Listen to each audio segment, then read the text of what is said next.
Oke, tampilan sampulnya ya. Terbit tahun kemarin, tahun 2020. Kemudian saya sendirian tulis bukunya. Kemudian untuk pertemuan pertama ini, kita akan bahas mengenai mekanisme peradangan atau inflamasi. Jadi saya cuma menjelaskan saja terkait dengan isi buku kita yang membahas ini, karena ini sebenarnya sudah rangkuman dari materi saya yang sebelumnya. Jadi pertemuan pertama ini kita akan bahas mengenai inflamasi atau peradangan. Jadi selama kita hidup, tentu jaringan atau organ tubuh kita pasti mengalami cedera. Cedera itu bisa banyak. Misalnya terkilir, atau luka bakar, atau kena pisau, atau bisul. Nah, semua itu adalah istilah-istilah untuk cedera. Cedera itu bisa di istilah lain yang biasa ya, yang ada adalah injury atau cedera atau perlukaan. Nah, itu adalah istilah-istilah yang kurang lebih sama. Tentu agar semua bisa berjalan dengan baik, maka ada perbaikan atau pemulihan pada jaringan dan organ yang mengalami cedera. Seandainya tubuh kita ini tidak ada proses perbaikan, pasti kelihatan semua bopeng-bopengnya. Pernah kena cacar, atau pernah luka di tangan, luka di kaki, pernah betisnya penuh baut. Sampai sekarang ini pasti kelihatan semua itu bentol-bentolnya. Tapi karena tubuh kita ini punya mekanisme untuk perbaikan, untuk pemulihan, untuk regenerasi sel, maka bekas-bekas luka atau jejas-jejas atau cedera tadi itu akan mengalami perbaikan penyembuhan. Sehingga tubuh kita kembali utuh, normal, dan tidak menyebabkan terjadinya gangguan gambaran diri.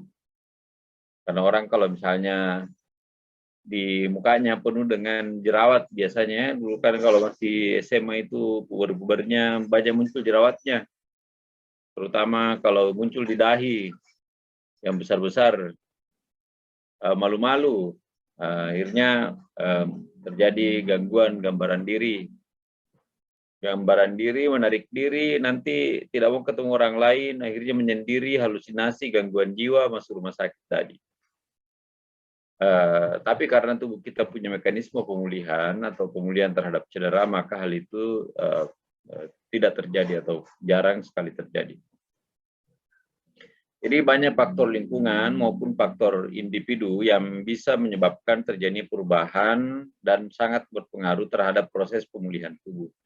Hanya saja daya tahan tubuh seseorang atau adanya penyakit-penyakit tertentu, misalnya penyakit imun, ya, yang mempengaruhi sehingga proses pemulihan itu menjadi lambat, atau penyakit gula misalnya. Ada orang yang luka pada kaki, luka pada tangan tidak mau sembuh-sembuh. Nah, itu karena ternyata ada penyakitnya, ada gula, sehingga lukanya tidak mau sembuh. Nah, untuk proses pemulihan atau penyembuhan ini biasanya didahului atau diawali oleh suatu proses yang disebut proses peradangan atau inflamasi. Sekarang untuk memahami itu, kita harus lihat dulu jenis-jenis luka. Luka itu ada luka mekanik, ada luka karena fisik ya.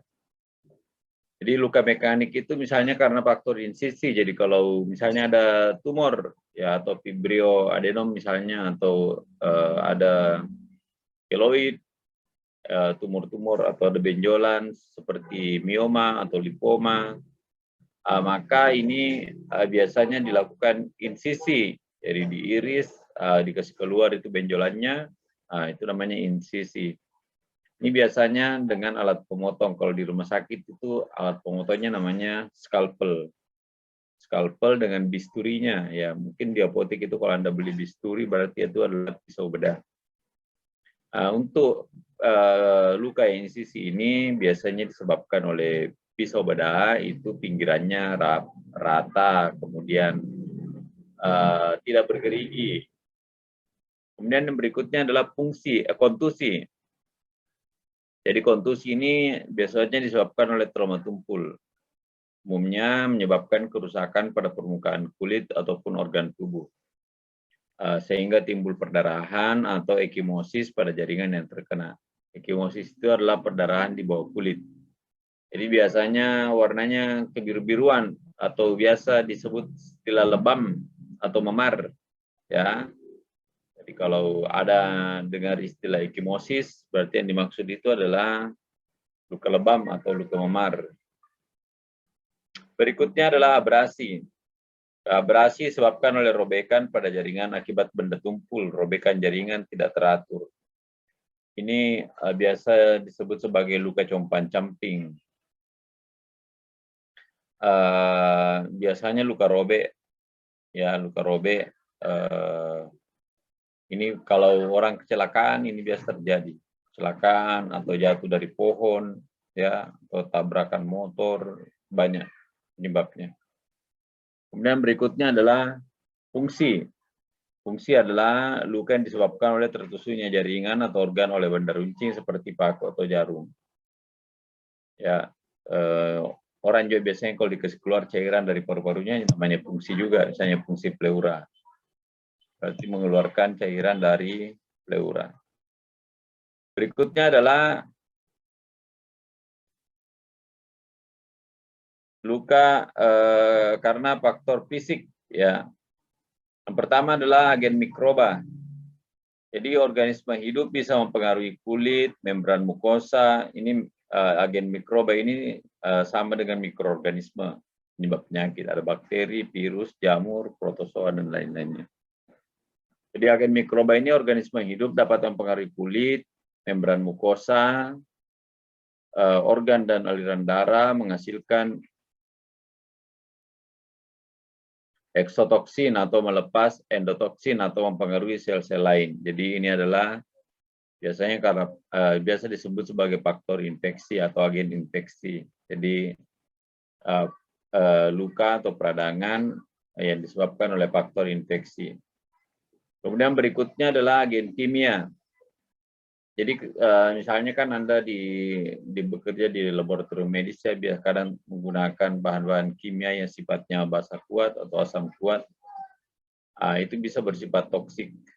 Ya, agen yang toksik untuk sel-sel tertentu termasuk agen farmasi, agen yang menyebabkan nekrosis sel, asam, alkohol, logam, dan lain-lain itu bisa menyebabkan terjadinya iritasi, sehingga bisa menyebabkan perlukaan, kerusakan integritas jaringan kulit. Ini bisa terjadi. Sebentar ya.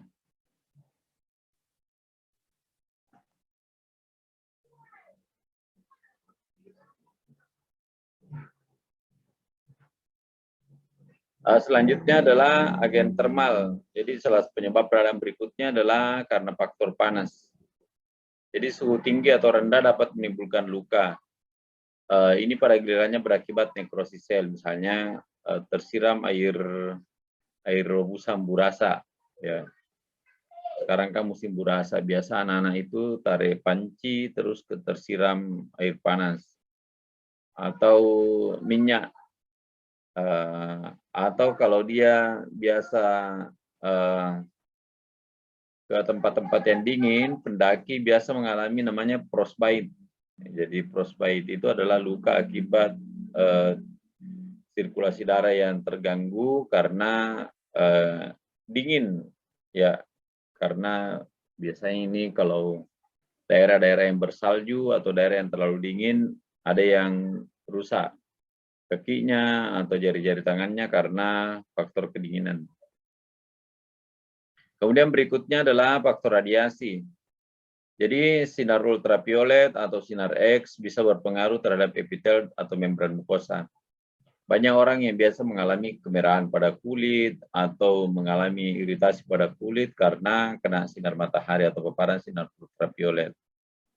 Atau karena biasanya ada tumor sehingga dia diterapi sinar, itu menyebabkan daerah yang diterapi itu menjadi menghitam. Itu adalah salah satu contoh di mana terjadi peradangan. Tapi anu mau kamu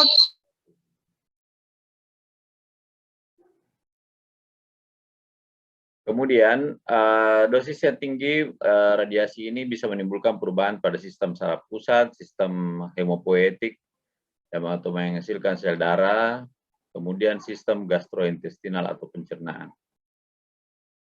Kemudian lanjut bahwa luka adalah rusak atau terputusnya keutuhan jaringan yang disebabkan oleh fisik maupun mekanik.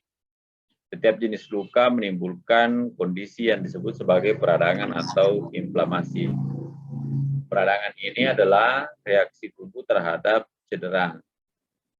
Jadi mekanisme radang ini adalah suatu proses yang baik. Artinya kalau seseorang mengalami infeksi luka atau mengalami gangguan pada tubuh, kemudian terjadi peradangan, maka itu sebenarnya adalah respon tubuh untuk pemulihan atau perbaikan. Jadi adanya penyakit yang mengganggu proses penyembuhan atau menurunkan daya tahan tubuh terhadap infeksi, misalnya aterosklerosis, diabetes mellitus, sirosis hepatis, maupun gagal ginjal, ini ada mekanisme-mekanisme yang dilakukan oleh tubuh untuk memperbaiki sistem yang mengalami kerusakan yang disebut sebagai respon inflamasi atau respon peradangan. Jadi peradangan bisa dianggap sebagai reaksi jaringan terhadap adanya cedera atau injuri. Secara khas ini bisa dilihat dengan adanya respon vaskuler atau respon pembuluh darah, kemudian respon seluler. Kemudian kedua respon ini bersama-sama berusaha menghancurkan bahan-bahan yang dikenali sebagai benda asing untuk tubuh. Jadi mikroorganisme itu adalah salah satu contoh benda asing yang dikenali yang harus dikeluarkan atau dibuang atau dihancurkan agar supaya tidak menimbulkan gangguan pada tubuh. Bukan hanya mikroorganisme, tetapi benda-benda asing yang lain, misalnya sel-sel tubuh yang telah mati itu juga dianggap sebagai benda asing. Kemudian bahan-bahan protein yang tidak cocok dengan tubuh kita itu juga dianggap sebagai benda asing. Jadi seperti respon alergi misalnya, itu dikenali sebagai benda asing. Seperti kalau kita terinfeksi virus corona, maka partikel virus itu juga dikenali sebagai benda asing, sehingga dia harus difagosit oleh makrofag. Jadi jaringan yang terinfeksi kemudian dipulihkan seperti sedia kala atau diperbaiki sedemikian rupa sehingga jaringan atau organ itu bisa tetap bertahan hidup.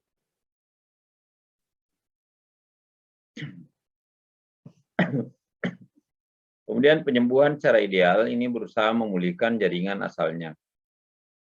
Tapi jika tidak memungkinkan, maka terbentuk jaringan parut. Jadi kalau memungkinkan dia untuk terjadi penyembuhan sempurna, maka akan terganti sel-selnya menjadi sel-sel sesuai dengan sel awalnya. Tetapi kalau tidak, maka akan terbentuk jaringan fibrosis atau biasa dikenal dengan istilah jaringan parut atau scar. Ini bisa dilihat pada contoh kalau misalnya kita ada luka, kadang kan ada muncul keloid, ya, yang jaringan itu yang licin. Itu adalah salah satu bentuk dari jaringan parut yang muncul karena tidak memungkinkan untuk terbentuknya jaringan yang persis seperti sedia kala. Biasanya terjadi ini karena luka yang cukup dalam atau luka yang cukup luas. Kemudian berikutnya radang ada yang akut dan ada yang menanggung. Jadi ada dikenal istilah inflamasi akut atau inflamasi kronis. Jadi ada yang akut sifatnya mendadak, kemudian ada yang kronis yang waktunya perlangsungannya lama. Jadi penyebab paling umum dari peradangan adalah yang pertama infeksi. Ini biasanya akibat dari mikroorganisme. Kemudian yang kedua adalah trauma fisik. Ini biasa ada perdarahan dalam jaringan seperti tadi yang ekimosis, ya. Atau misalnya kalau digigit demam berdarah, ada perdarahan di bawah kulit namanya peteki, ya. Kemudian penyebab berikut peradangan adalah cedera kimiawi. Ini bisa karena radiasi, bisa karena termal atau panas yang langsung menyebabkan kerusakan pada jaringan. Kemudian bisa karena reaksi imun. Sistem imun seringkali mengenali sel-sel tubuh kita sebagai benda asing atau zat yang perlu dihancurkan. Ini biasanya terjadi pada penyakit autoimun. Kadang yang terjadi ini ditemukan pada kasus-kasus penyakit sendi degeneratif, antara lain rheumatoid arthritis. Jadi sel-sel persendian itu dikenali sebagai benda asing sehingga terkadang makrofa itu memfagosit. Sebenarnya yang dia fagosit itu adalah organ-organ yang berfungsi untuk persendian. Misalnya tulang rawan sehingga terjadi kropos ya pada persendian. Nah, itu salah satu contoh penyakit akibat autoimun. Kemudian kita akan berbicara mengenai radang akut. Apa yang terjadi pada radang akut? Ada beberapa tahapan. Yang pertama adalah tahap vaskuler. Bila terjadi cedera jaringan, maka sejumlah besar bahan-bahan kimia kuat dibebaskan dalam jaringan. Bahan-bahan ini membentuk dinding kimiawi yang disebut sebagai gradien kemotaktik yang menarik cairan dan sel-sel. Jadi kalau banyak mediator atau bahan-bahan kimia yang mengalir ke suatu jaringan, maka tentu di situ membutuhkan air. Kenapa? Karena air itu berfungsi sebagai pelarut.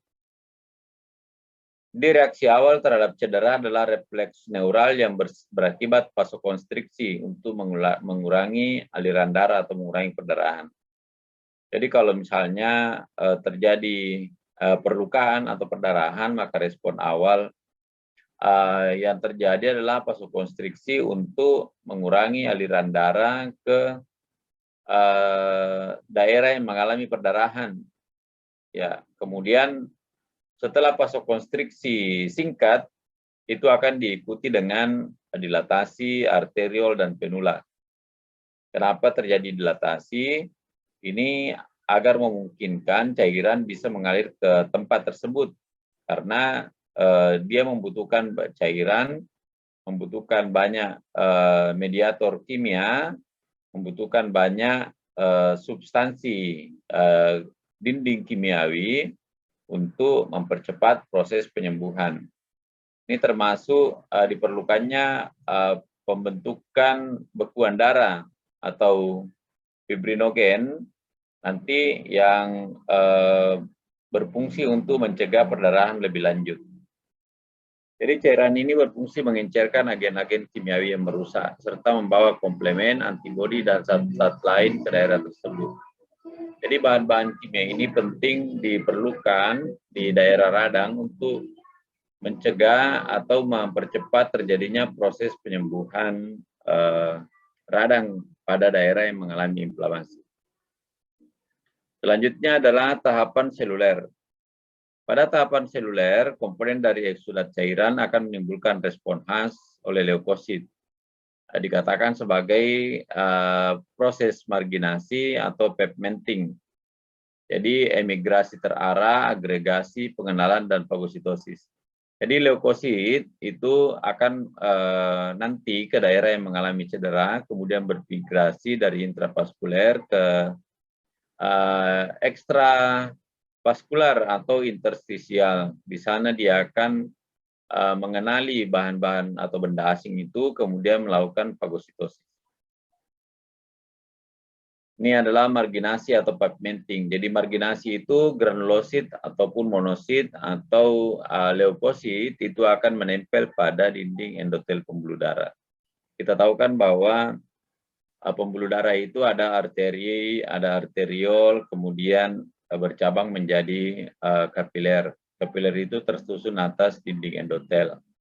Maka leukosit ini akan menempel pada dinding endotel itu, kemudian dia akan mengalami, ini menempel ke dinding itu namanya marginasi. Setelah itu nanti dia akan emigrasi atau berpindah dari dinding endotel itu akan keluar.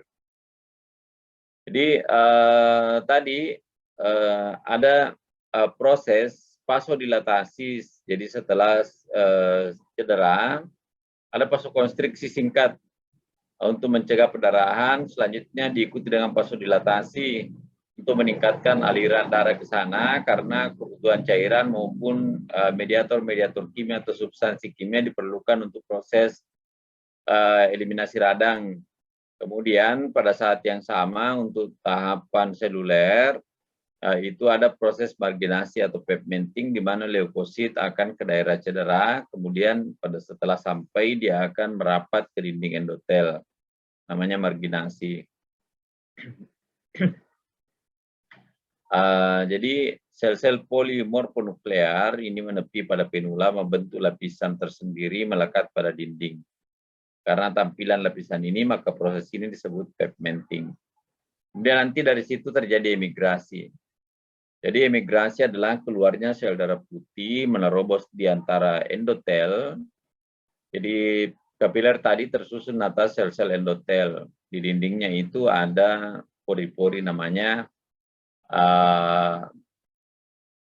permeabilitas kapiler. Ya, permeabilitas kapiler itu terjadi peningkatan permeabilitas, peningkatan luas pori-pori sehingga memungkinkan leukosit ini atau sel darah putih ini keluar dari pembuluh darah melalui pori-pori yang ada di antara sel-sel endotel kapiler.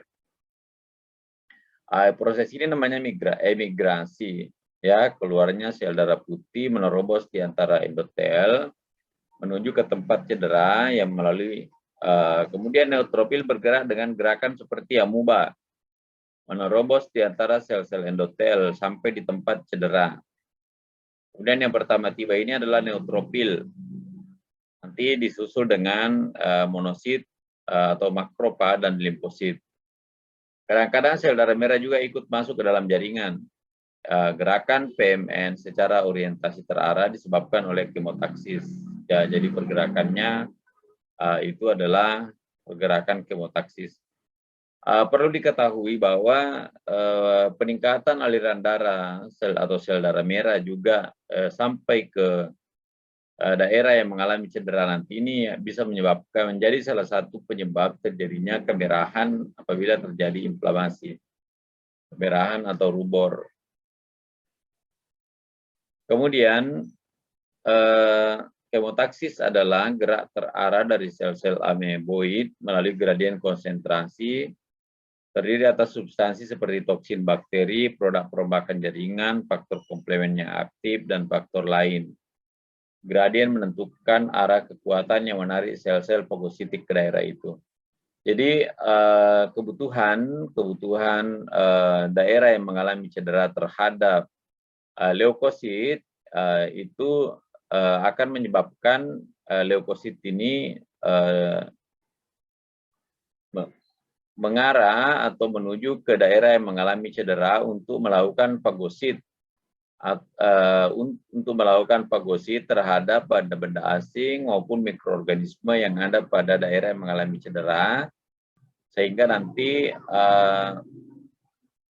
bahan-bahan yang mati atau jaringan yang mati maupun sel leukosit yang sudah melakukan fagosit ini nanti akan kembali melalui pembuluh limfe atau jaringan limfe, kemudian kembali ke nodus limfe dan masuk ke limpa atau lien. Berikutnya setelah terjadi, ini kan tadi ada tahapannya ya, tahapan pigmenting atau ke pinggir. Setelah masuk pigmenting baru masuk ke emigrasi. Setelah masuk emigrasi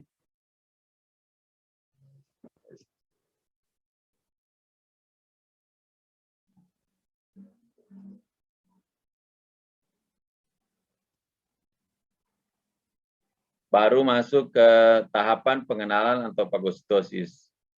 Jadi setelah tadi sampai pada jaringan yang mengalami cedera, maka terjadi fagositosis. Jadi fagositosis adalah proses di mana leukosit ini nanti akan melakukan fagosit atau memakan partikel asing yang dikenali oleh mereka sebagai benda asing. Jadi fagosit terpenting adalah neutrofil dan makropa. Dalam proses memfagositosis, fagosit itu sering mati, pecah, dan membebaskan enzim pencernanya yang dapat mencederai jaringan. Bila banyak fagosit yang mati, terjadi akumulasi nanah dan bersama materi atau benda asing dikeluarkan dari tubuh. Jadi nanah itu biasa juga dikenal dengan istilah pus. Itu sebenarnya adalah hasil dari fagosit atau debris yang telah mati, atau jaringan yang telah mati, atau mikroorganisme yang sudah difagosit, dihancurkan. Kemudian inilah nanti yang akan dikeluarkan dari tubuh. Mungkin Anda biasa lihat kalau orang kena bisul, sebenarnya pus itu atau nanah itu adalah hasil dari pertarungan antara, boleh disebut pertarungan ya, karena itu adalah interaksi dari leukosit yang berusaha untuk menghilangkan atau menghancurkan mikroorganisme yang aktif agar supaya tidak menyebabkan kerusakan lebih lanjut.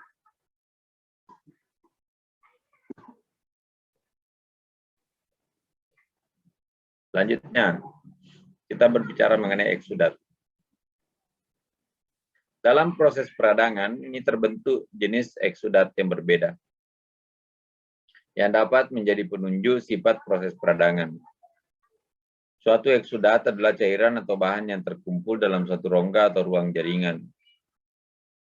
Jadi eksudat itu ada beberapa jenis. Yang paling sederhana itu adalah eksudat serosa. Cairan kaya protein yang keluar masuk ke dalam jaringan pada tahap awal inflamasi. Karena kandungan proteinnya tinggi, serosa menarik air dan menyebabkan edema pada sisi reaksi inflamasi. Kemudian eksudat purulen. Jadi tadi ada namanya eksudat serosa. Ini cairan yang kaya protein. Kemudian berikutnya adalah eksudat purulen. Eksudat yang mengandung pus. Jadi kalau ada dia nanah atau mengental, itu adalah jenis dari eksudat yang purulen. Sama kan kalau kita misalnya beringus ya. Beringus itu ada jenis ingus yang serous, ada yang purulen. Jadi kalau orang ingusnya kuning atau hijau, itu namanya purulen. Kalau dia serous, seperti kalau misalnya kena flu, ingusnya itu kan encer, cair. Nah, itu namanya serous. Ini memudahkan sebenarnya untuk mengidentifikasi. Jadi kalau kita kena flu, terus flu-nya itu cairan yang keluar dari hidung itu jernih, kemudian apa namanya itu bening, ya bening atau jernih atau encer, itu bisa kita identifikasi, oh ini infeksi virus. Tapi kalau dia kental, biasa lihat anak-anak itu yang kalau dia kena ISPA, infeksi saluran pernapasan akut, ingusnya kental ya, yang bentuk nomor 11 itu, ya, ada yang warna kuning, ada yang sampai hijau-hijau, itu namanya purulen. Jadi gampang kita kenali istilah-istilah ini dari, dan itu kalau dia purulen biasanya penyebabnya bakteri bukan virus. Tapi kalau dia encer, cair, kemudian serous, itu biasanya penyebabnya virus. Itu makanya dikatakan di sini bahwa dalam proses peradangan terbentuk jenis eksudat berbeda yang dapat menjadi petunjuk sifat proses peradangan. Jadi eksudat purulen adalah eksudat yang mengandung pus, merupakan neutropil fagositik dan organisme penghasil pus yang terletak di area pertahanan untuk mencegah infeksi karena penyebaran sistem. Jadi tipe-tipe eksudat ya. Yang pertama ada serosa, cairan eksudat kaya protein tanpa sel. Yang kedua fibrinosa, kaya fibrin, dapat berakibat perlekatan. Ini eksudat kaya fibrin ini biasa kita dapat pada luka bakar. Jadi kalau orang luka bakar, terutama luka bakar pada tangan maupun jari-jari kaki, ini perlu apa namanya itu, dirawat dengan baik. Karena kalau keluar eksudat yang kayak fibrin ini, tangannya bisa melekat melengket ya, pada saat proses penyembuhan itu tidak dilapis dengan baik antar tangan ini, baku dempet di tangannya pada saat sembuh tidak bisa lepas. Dia harus dioperasi lagi untuk memisahkan jari-jari. Kayak orang apa namanya itu ya? Kayak jari jemari bebe, ada pelapisnya, ada apa namanya itu? Ada pengikatnya antara tangan yang satu dengan tangan yang lain. Itu baik pada tangan maupun pada kalau dia luka bakar pada daerah ketiak. Itu sering juga terjadi, dia tidak bisa mengangkat lengannya ke samping karena ada terbentuk apa namanya itu melekati lengan dengan badan karena itu tadi eksudat kayak fibrin. Berikutnya adalah hemoragis. Jadi eksudat supuratif yang bercampur dengan darah. Purulen itu yang mengandung nana atau pus atau yang kental seperti nana. Kemudian supuratif, eksudat dengan pus dan jaringan yang rusak. Pada awal supurasi terutama sel PMN, polimorfonuklear, pada yang lanjut terutama makrofag. Ini supuratif, biasa lihat orang togeang, apa namanya itu, yang telinganya pada anak-anak, yang bau sekali itu. Itu adalah salah satu bentuk eksudat dengan pus yang sifatnya supuratif. Kalau dia sudah masuk pada tahapan OMSK, namanya otitis media supuratif kronik. Jadi bertahun-tahun infeksi telinganya, kemudian kalau dia datang langsung cium baunya, ya keluar kuning-kuning dari telinga.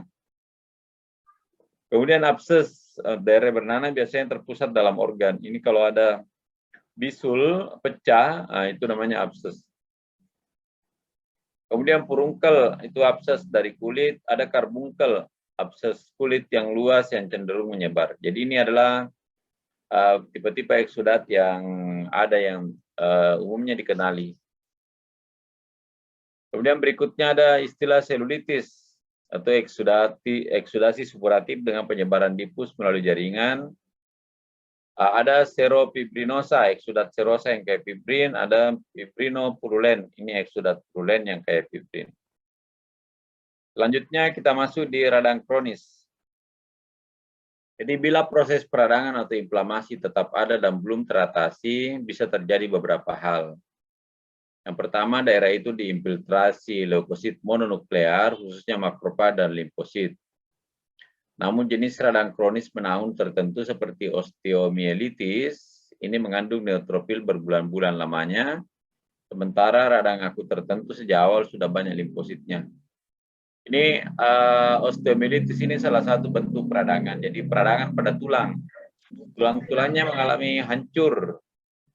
Biasanya kalau orang anggaplah dia mengalami patah tulang, jadi kecelakaan, terus terjadi patah tulang. Kemudian pada saat proses penyembuhan patah tulangnya, kebetulan mungkin pada saat dia terjadi fraktur atau patah tulang itu, sempat ada luka terbuka, misalnya fragmen tulangnya atau tulangnya yang patah itu menyebabkan robekan pada kulit. Ya, kemudian ini tidak dioperasi, tetapi dia diobat dukun. Jadi hati-hati sekali kalau misalnya ada luka patah, terus tulangnya kelihatan, jangan coba-coba obat dukun. Karena risiko terjadi osteomielitis. Nah, tentu dia harus dioperasi, dibersihkan tulangnya, kemudian disambung kembali, biasanya menggunakan pen, ya, dipasang pen. Pen itu dia seperti plat yang baut, kemudian dibaut, kemudian setelah 3 bulan menyambung baru dilepas bautnya kembali, atau 5 bulan. Nah, kalau proses itu mengalami infeksi, maka tulangnya bisa hancur, sehingga tidak bisa lagi disambung antara tulang yang patah itu.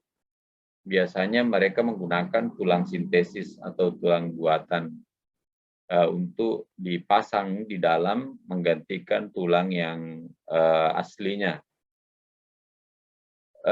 Nah, infeksinya itu namanya osteomielitis. Ini bisa berbulan-bulan. Jadi peradangan kronis diinfiltrasi banyak fibroblas yang membentuk kolagen, terbentuk jaringan parut, luka parut, dan radang menahun. Ini sering mengganggu fungsi organ. Radang kronis juga biasa terjadi pada luka bakar atau luka karena sengatan listrik yang terjadi berbulan-bulan, sehingga bisa menyebabkan luka yang lebih parah atau menyebabkan seorang yang mengalami itu menjadi sangat terganggu atau sampai terjadi sepsis, infeksinya masuk ke dalam darah dan bisa menyebabkan terjadinya kematian. Jadi pola radang kronis khas adalah radang granulomatosa, ditandai dengan berkumpulnya banyak makrofag dan histiosit. Ini adalah jaringan yang sudah mengalami kerusakan. Benda asing penyebab dikurung dan dipisahkan dari jaringan sekitar, tidak dibuang. Pada tuberkulosis, granuloma yang dihasilkan disebut tuberkel yang ditandai nekrosis dan infiltrat kalsium pada tepian granuloma itu. Jadi salah satu contoh radang kronis juga adalah tuberkulosis atau TBC. Nah, ini kalau terbentuk granuloma, lama-kelamaan itu akan mengalami batuk darah. Jadi kalau granulomanya ini lepas pada saat dia batuk, maka dari tempat lepasnya granuloma itu akan keluar darah. Dan ini menyebabkan batuk darah atau hemoptu. Jadi setiap batuk dia ada darah keluar karena terjadi granuloma yang lepas. Kemudian berikutnya adalah efek lokal dan sistemik peradangan. Semua jenis peradangan memiliki 5 tanda utama radang. Jadi kalau ditanya 5 tanda utama radang, Anda harus paham ini. Yang pertama adalah kalor atau panas. Nah, ini saya contohkan bisul ya. Kalau seorang mengalami bisul, maka kalau kita pegang bisulnya, kita pegang dengan telapak tangan, kita akan rasakan bisulnya itu teraba panas. Kemudian yang kedua, dia nyeri atau dolor. Jadi ada kalor, ada dolor. Kemudian berikutnya dia warna merah, namanya rubor. Kemudian berikutnya ada bengkak, namanya tumor. Dan yang ketiga, yang kelima adalah fungsiolesa. Fungsiolesa itu tidak bisa berfungsi sebagaimana mestinya atau gangguan fungsi. Kemudian, jadi kalau ditanya 5 tanda radang, tumor, dolor, kalor, bukan kolor ya, tumor, dolor, kalor, rubor, dan fungsiolesa. 5 itu. Gejala-gejala ini akibat vasodilatasi. Jadi vasodilatasi itu menyebabkan terjadinya peningkatan aliran darah. Peningkatan aliran darah itu menyebabkan 2, ada rubor dengan kalor. Ya. Kemudian eksudasi. Eksudasi ini bisa menyebabkan terjadinya bengkak. Jadi cairan bisa keluar dari pembuluh darah. Kemudian ada iritasi ujung-ujung saraf, ini bisa menimbulkan nyeri. Kemudian nyeri ini juga menyebabkan terjadinya gangguan fungsi atau fungsiolesa. Bengkak juga bisa menyebabkan terjadinya fungsiolesa karena sulit digerakkan. Ini vasodilatasi ini dihubungkan dengan pelepasan mediator kimia. Eksudasi akibat perpindahan cairan dari sel darah putih ke area yang terkena. Ujung saraf yang teriritasi oleh mediator kimia menyebabkan nyeri, kemudian kehilangan fungsi atau fungsiolesa. Peradangan menimbulkan demam, peningkatan leukosit, pembesaran limpa atau nodus limpa.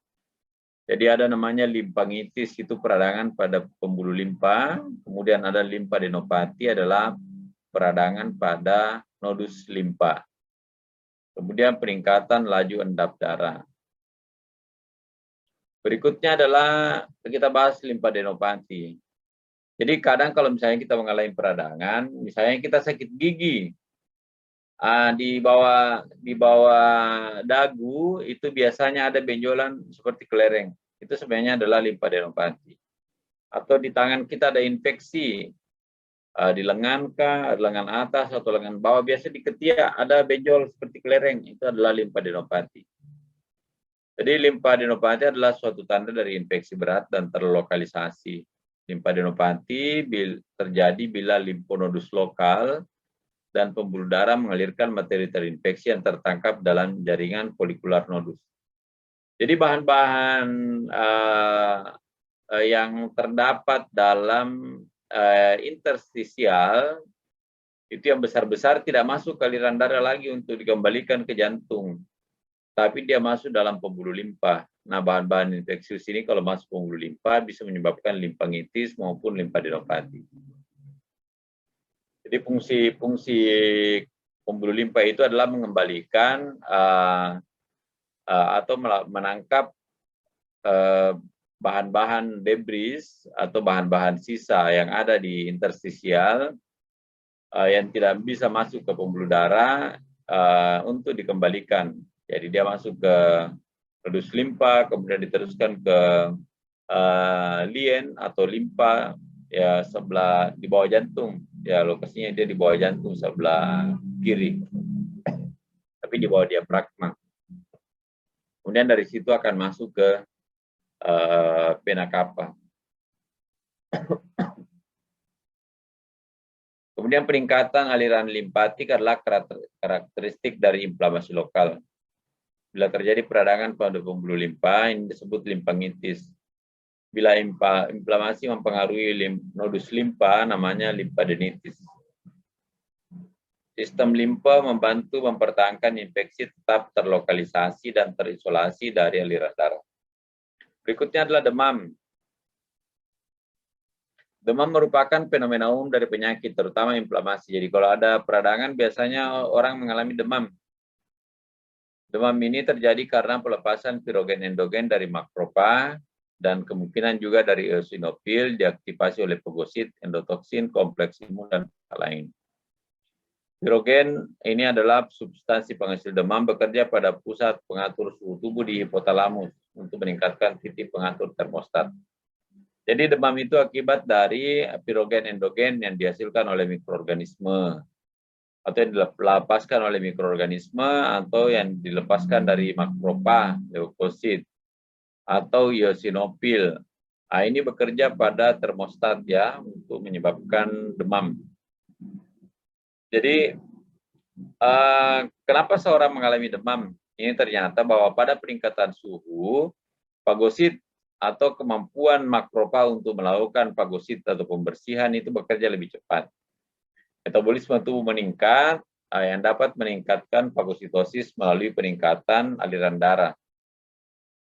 Demam pada infeksi virus dapat berasal produksi interferon yang dapat membatasi perjalanan infeksi virus. Jadi jangan dianggap demam itu suatu yang tidak baik, tapi itu adalah salah satu respon tubuh untuk mempercepat atau mengefektifkan proses inflamasi atau radang. Berikutnya adalah laju endap darah. Laju endap darah adalah kecepatan di mana sel darah merah mengendap dalam tabung uji. Pada peradangan, kecepatan meningkat kemungkinan karena perubahan komponen plasma yang terjadi dalam proses inflamasi. Protein plasma yang terlibat dalam peningkatan laju endap darah adalah protein pesak akut, dilepaskan oleh hati dalam respon terhadap stimulasi interleukin 1. Ini laju endap darah juga menjadi indikator terjadinya infeksi. Jadi kalau LED-nya meningkat, biasanya ada kasus infeksi. Berikutnya adalah leukositosis. Kadar leukosit dalam darah itu seringkali meningkat pada saat terjadinya infeksi. Jadi peningkatan dalam jumlah sel adalah selektif sesuai dengan agen penyebab. Sebagai contoh, bakteri pirogen sering menyebabkan peningkatan jumlah neutrofil. Jadi ada namanya hitung jenis leukosit. Ya, hitung jenis leukosit ini berfungsi untuk menentukan lebih mempresisi atau memudahkan dokter dalam melakukan diagnosis penyebab. Contoh tadi ya, bakteri pirogen menyebabkan peningkatan jumlah neutrofil. Infeksi cacing menyebabkan peningkatan eosinofil. Peningkatan dalam jumlah limfosit sirkulasi terjadi pada infeksi virus. Infeksi berat bisa terjadi neutropenia. Penipisan neutrofil menunjukkan bahwa sistem ini tidak mampu meningkatkan pertahanan adekuat. Jadi ini adalah beberapa kesimpulan terkait dengan propileukosit yang dikaitkan dengan penyebab penyakit. Kemudian resolusi peradangan. Benda asing penyebab radang perlu disingkirkan atau dibersihkan. Hal ini terlaksana melalui pertama, resolusi sederhana. Jadi jenis resolusi ini bisa terjadi bila tidak ada kerusakan pada jaringan normal. Agen penyebab dinetralisir dan dihancurkan, permeabilitas pembuluh darah kembali normal, dan kelebihan cairan diserap. Jadi hampir tidak ada kerusakan jaringan. Ya, jadi ini seperti digigit nyamuk atau luka-luka yang sederhana, misalnya dicubit sama pacar karena gemes, ya ini setelah kerusakan-kerusakan kecilnya itu dibersihkan, kalau ada bengkak sedikit itu di kelebihan cairannya diserap, kemudian kalau digigit semut misalnya toksinnya sudah dibersihkan, sudah selesai. Nah, berikutnya regenerasi. Jadi jaringan yang hilang dan nekrotik diganti oleh jaringan yang sama. Syarat regenerasi adalah sebagian struktur asli tetap terpelihara dan kerangka dasar jaringan juga tetap terpelihara. Ini misalnya ini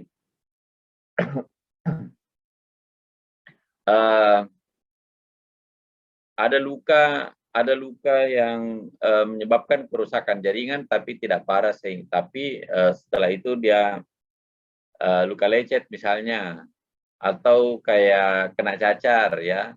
Ini kena cacar setelah sembuh, sel-selnya diganti, maka jaringannya terganti dengan baik kembali, terganti sedia kala. Kemudian yang ketiga adalah penggantian oleh jaringan ikat baru. Ini kalau lukanya cukup luas, biasanya pada luka bakar atau bisul yang luas, ini biasanya terbentuk jaringan parut. Jadi perbaikan dan penyembuhan adalah proses penggantian sel-sel mati dengan sel yang berbeda dari sel asalnya. Jadi nanti tidak terganti asli, tidak seperti luka aslinya. Jadi akan kentara kelihatan, tadinya mulus menjadi tidak mulus karena ada bagian yang bukan sel asli yang menggantikan. Jadi sel-sel baru membentuk jaringan granulasi yang nantinya menjadi jaringan parut fibrosa. Penyembuhan luka dimulai dengan proses peradangan, terjadi pembersihan daerah dari debris, organisme dan jaringan mati, dan bekuan darah oleh makropag. Jadi yang membersihkan itu adalah makropag dan neutrofil. Kemudian terbentuk jaringan granulasi. Awalnya merah muda, halus, mudah berdarah. Kemudian beransur-ansur, muncul jaringan kolagen. Kemudian terbentuk jaringan fibrosa. Kemudian berkerut menjadi jaringan parut atau sikatrik. Ini istilahnya ya, jaringan parut atau sikatrik atau biasa disebut sebagai scar. Berikutnya adalah penyembuhan intensi pertama. Penyembuhan intensi pertama adalah pembentukan jaringan parut pada luka bersih yang tepinya berdekatan satu sama lain. Kemudian tepian ini disumbat oleh bekuan darah yang mengering untuk melindungi dan menutupi luka. Contohnya adalah luka irisan bedah yang dijahit. Dalam 24 jam pertama terjadi reaksi radang akut, infiltrasi neutrofil. Pada hari ketiga makropag sudah masuk dan membersihkan daerah itu, fibroblas meletakkan kolagen pada tepian luka. Hari kelima serat kolagen menjembatani luka dan berakhir dengan terbentuknya jaringan parut yang padat dan kuat. Dan secara progresif meningkat kekuatannya sampai kira-kira pada hari ke-21. Makanya biasanya itu kalau luka bedah, nanti setelah hari ke-7 baru mulai buka jahitan selang-seling. Kemudian hari ke-9 baru dibuka secara keseluruhan. Kemudian setelah 3 minggu dianggap sudah sembuh sempurna. Tetapi kalau lukanya panjang, itu mungkin sedikit lebih lama. Epitelisasi melewati lapisan superficial yang memperbaiki kontur halus. Nanti kemudian ada bekas-bekas luka itu lama-kelamaan akan tergantikan. Tapi kalau dia terbentuk jaringan parut, maka teksturnya mungkin sudah tidak seperti tekstur aslinya. Jaringan parut ini awalnya merah terang karena vaskularisasi yang banyak, lama-kelamaan menjadi lapisan putih tipis sesuai dengan penurunan vaskularitas. Kontraksi luka terjadi pada semua jaringan parut mayor dan ini menarik margin saling berdekatan. Ya, jadi kentara itu kalau luka parut ya kayak tertarik-tarik dindingnya. Kemudian penyembuhan intensi kedua. Jenis penyembuhan ini serupa dengan yang pertama, hanya lukanya lebih besar. Kehilangan jaringan atau luka yang terinfeksi. Waktu untuk pembersihan lebih lama dan jaringan granulasi yang terbentuk jauh lebih banyak. Ini biasanya pada luka-luka gangreng karena misalnya DM atau penyakit gula. Terbentuk banyak jaringan parut yang akan berkontraksi. Luka bakar juga bisa masuk dalam penyembuhan intensi kedua. Jenis penyembuhan ini diperlukan pada luka bakar derajat ketiga, struktur yang normal, terdapat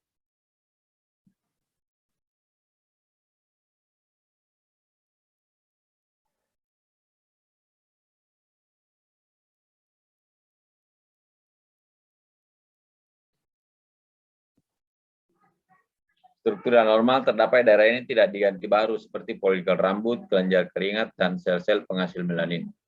Ini kalau kita lihat untuk jaringan parut kadang sudah tidak ditumbuhi lagi rambut, jadi cuma licin saja, alopecia, ya, tidak ada rambutnya lagi tumbuh.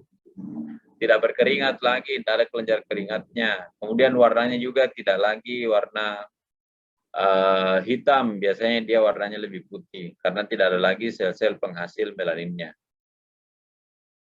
Faktor yang memperlambat penyembuhan luka. Jadi banyak faktor yang mempengaruhi kemampuan tubuh untuk menyembuhkan luka. Misalnya kurangnya oksigen, malnutrisi atau pasiennya kurang gizi, itu juga lambat proses penyembuhan lukanya. Kemudian ketidakseimbangan elektrolit dan contoh-contoh dari kondisi yang secara nyata mempengaruhi efisiensi mekanisme pertahanan normal. Kemudian penekanan sistem imun, misalnya mengkonsumsi obat-obat yang menekan sistem imun atau dia terkena HIV. Kemudian gangguan pembekuan darah, misalnya ada penyakit hemofilia. Ini bisa mengganggu juga penutupan permukaan luka. Efek-efek stres tubuh sistemik karena cedera dan penyakit menghasilkan supresi imun. Ini orang yang stres juga bisa menyebabkan sistem imunnya menjadi lemah.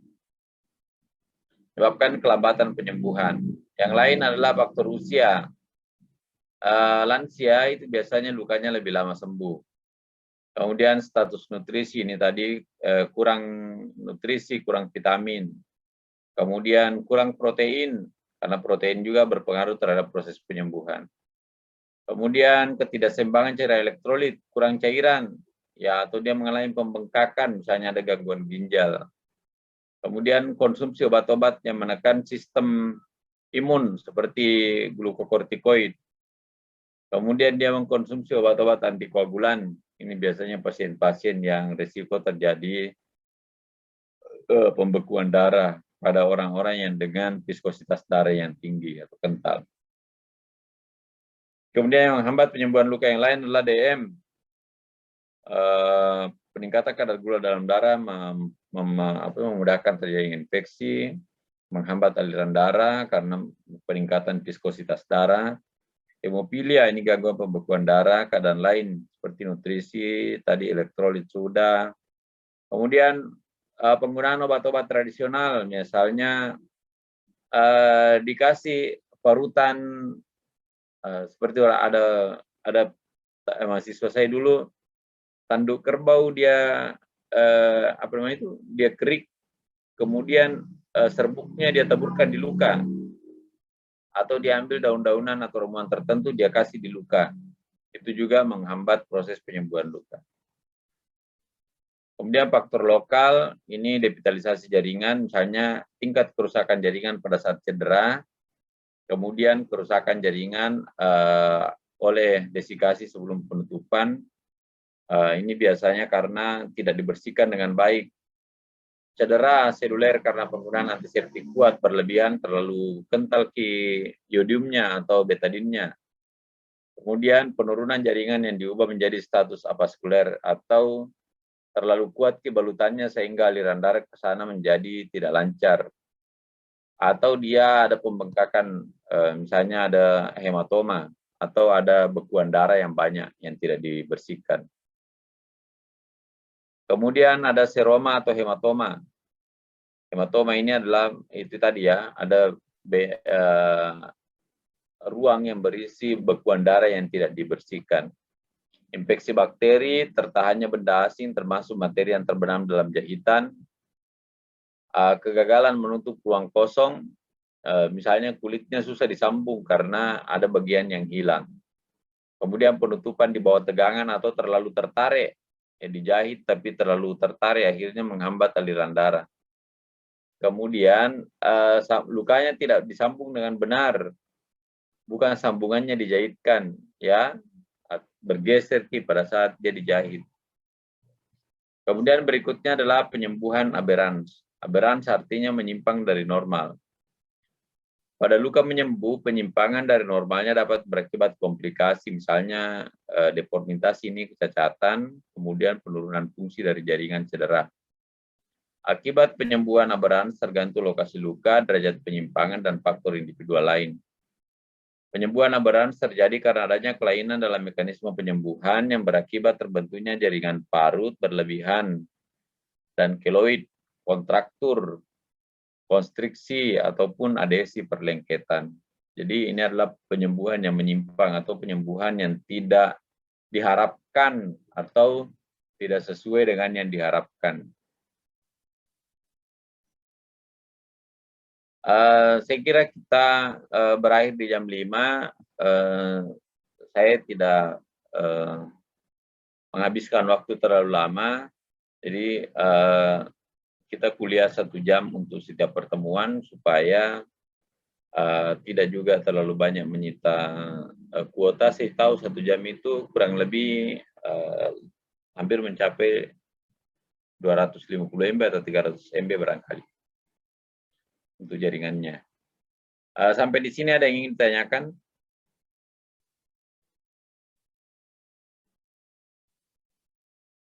Silakan kalau ada yang mau ditanyakan sampai materi kita di halaman 12.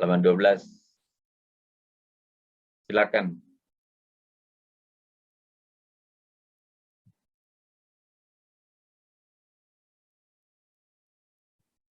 Jadi jumlah yang hadirin 39 ya.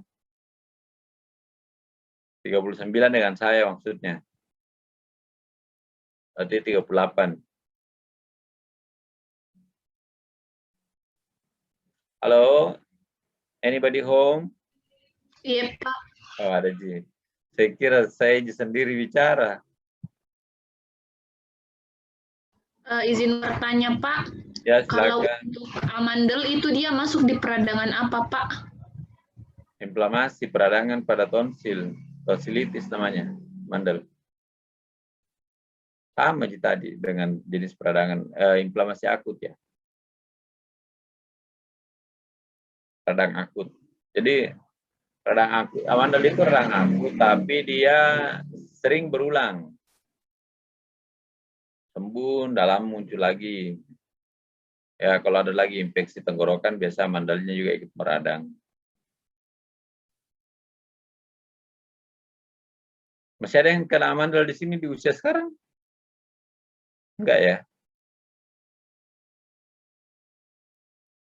Kalau di usia Anda masih kena amandel, berarti masih belum bagus dalam menjaga pola makan. Mungkin masih suka minum es, masih air dingin, masih banyak konsumsi air dingin, atau mungkin kalau dia infeksi flu ya. Tapi kalau sekarang ini saya lihat kalau Anda menggunakan masker kalau keluar, naik motor misalnya, kemudian sekarang dengan penggunaan masker ini ISPA menjadi turun.